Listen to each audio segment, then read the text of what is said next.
çığıraram, eşiden yoktur. Bir hicran küleği esir içimde,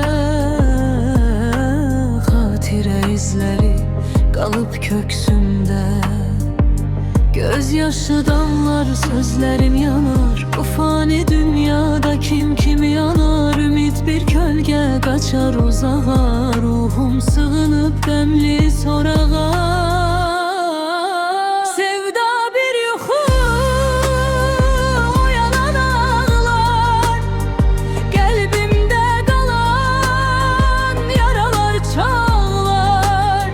Gel dedim gelmedin, kaldım tek ben. Bu talih yazılıp değişmezsen.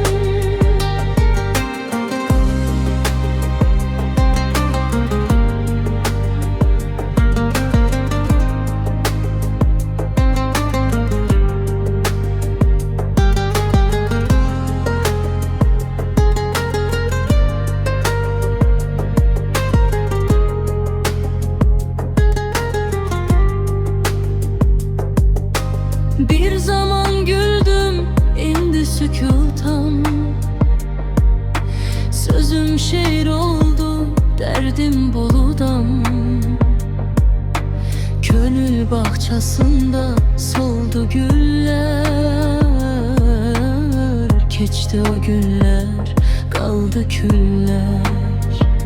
Herkes yolunda, ben öz halımda. Kırık arzular var hayallarımda. Səbr ile yandım, küle döndüm. Özüme kayıttım, seni sildim. Sözlerim ağır, misra misra. Kalbimde yazılıp gizli dastan.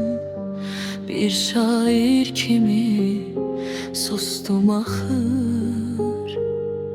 Dert danıştı, mən oldum kar. Sevda